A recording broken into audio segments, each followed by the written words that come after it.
Buenos días, tardes o buenas noches. Mi nombre es Arela Tipantuña, estudiante de la Universidad Politécnica Salesiana de la carrera de Fisioterapia, y el día de hoy voy a hablar sobre la biomecánica del miembro superior, en especial sobre la biomecánica del hombro. El hombro es la parte más móvil que tiene el cuerpo humano. Posee 3 grados de libertad, que estos se van a dar en 3 diferentes tipos de eje, que son el eje transversal, que tenemos movimientos de flexo-extensión, en el eje antero-posterior, que nos va a dar movimientos de aducción y abducción, y en el eje vertical, que nos da flexión y extensión horizontal. Vamos a hablar del primer movimiento, que es el movimiento de flexo-extensión, que se da en el plano sagital en el eje transversal. Tenemos el movimiento de extensión, que este tiene una poca amplitud, ya que va de los 45 a los 50 grados, y el movimiento de flexión, que este es una gran amplitud, que tiene 180 grados. El movimiento de aducción, que se da en el plano frontal. Cabe recalcar que este movimiento es mecánicamente imposible realizarlo desde la posición anatómica, y desde la posición anatómica la aducción es factible solo si se asocia con la extensión, que esta es muy leve, y con la flexión, que es una aducción de 30 a 45 grados. La aducción es en el plano frontal y tiene su eje antero-posterior, y esta alcanza los 180 grados. El brazo queda vertical por encima del tronco. En el movimiento de la abducción tenemos 3 estadios, que son la aducción de 0 a 60 grados, que en este actúa la articulación glenohumeral; la abducción, que va de 60 a 120 grados, que en este participa la articulación escapulotorácica; y la abducción de 120 a 180 grados, que en esta participan las dos articulaciones, la glenohumeral y la escapulotorácica. El movimiento de flexo-extensión horizontal, que aquí tenemos una amplitud total de los 180 grados, ya que el movimiento en el plano horizontal es en torno a la sucesión de los ejes verticales, y en estos movimientos participan la articulación glenohumeral y escapulotorácica. Para hacer este movimiento se recomienda estar en la posición anatómica, y el miembro superior debe estar en una abducción de 90 grados.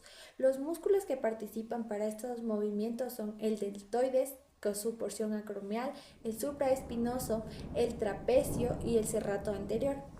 Movimiento de flexo-extensión horizontal, que este tiene una amplitud total de 180 grados, y el movimiento es en el plano horizontal en torno a la sucesión de sus ejes verticales. En estos movimientos actúan las dos articulaciones, que es la glenohumeral y la escapulotorácica. A esto se lo puede realizar en 3 posiciones, que es la posición anatómica, la flexión horizontal y la extensión horizontal. La circunducción. En la circunducción combinan los movimientos en torno a 3 ejes, que son el plano sagital, el plano frontal o coronal y el plano transversal. En el plano sagital tenemos la flexoextensión, en el plano coronal tenemos aducción y abducción, y en el plano transversal tenemos la flexoextensión horizontal. La paradoja de Codman. La paradoja de Codman es una rotación interna automática, es el cambio de orientación de la mano, son 2 movimientos sucesivos de 80 grados y tiene una rotación adjunta. Para realizar este ejercicio se le pide al paciente que se encuentre en una posición anatómica. En este caso se encuentra en una posición anatómica lateral.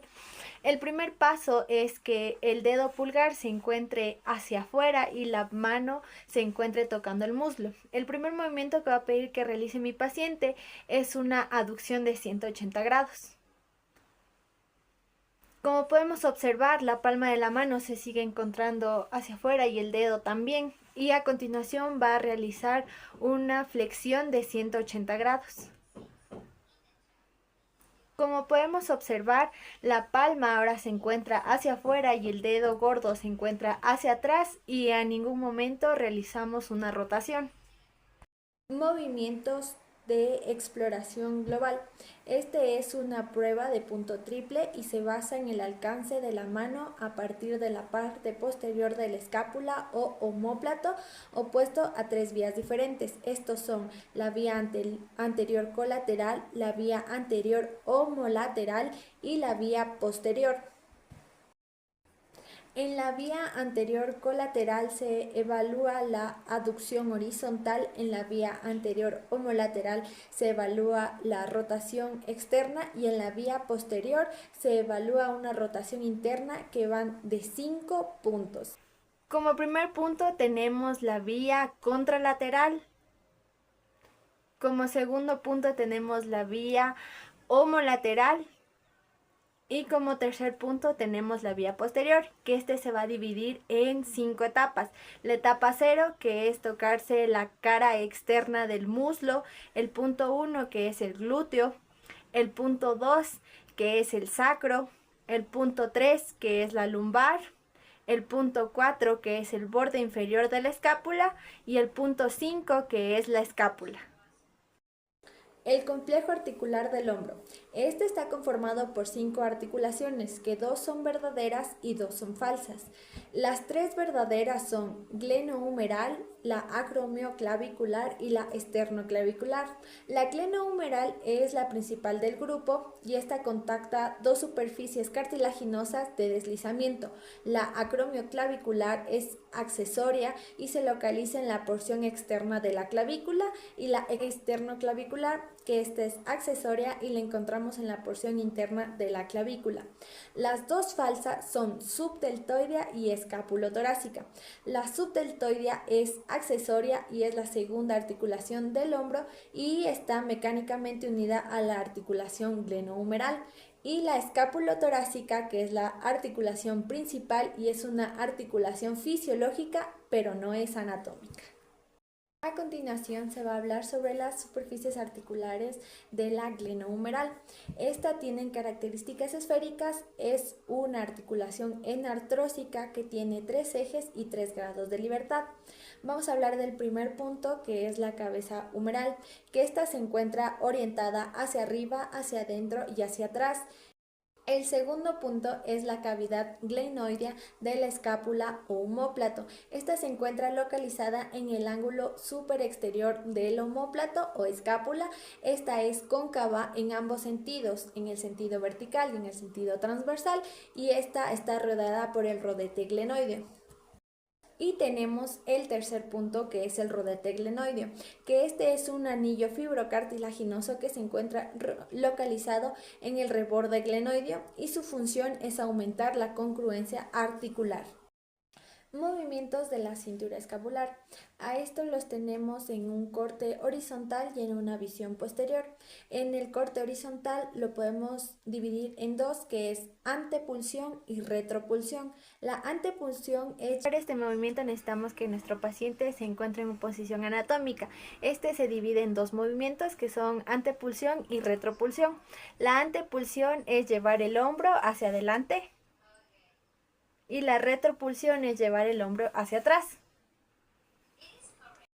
Y por último tenemos la fase de la abducción, que esta está compuesta por 3 fases, que la primera fase va de los 0 a los 60 grados, la segunda fase va de los 60 a los 120 grados y por último la tercera fase, que va de los 120 a los 180 grados.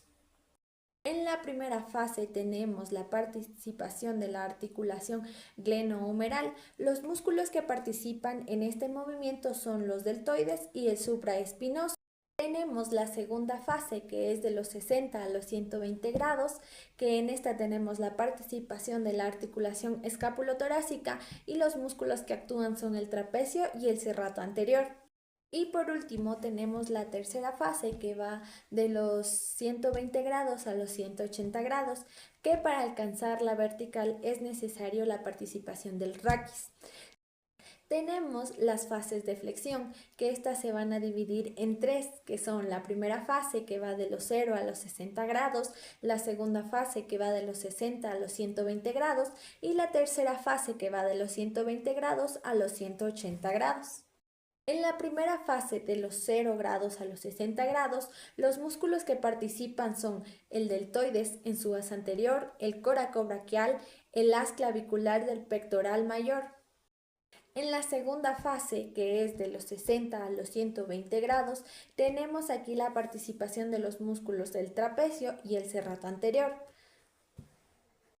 Y por último tenemos la tercera fase que va de los 120 a los 180 grados, que en estas participan los músculos deltoides, supraespinoso, el as inferior del trapecio y el serrato anterior. En esta última fase está bloqueada la articulación glenohumeral y escapulotorácica, siendo necesaria la intervención del raquis. Y por último tenemos la abducción, que en estos participan los músculos redondo mayor, dorsal ancho, pectoral mayor y romboides. En la extensión tenemos la extensión de la articulación glenohumeral y la extensión de la articulación escapulotorácica. En la extensión de la articulación glenohumeral tenemos la participación del redondo mayor, del redondo menor, del deltoides posterior y el dorsal ancho. En la extensión de la articulación escapulotorácica tenemos la participación del músculo romboides y el trapecio en sus fibras medias.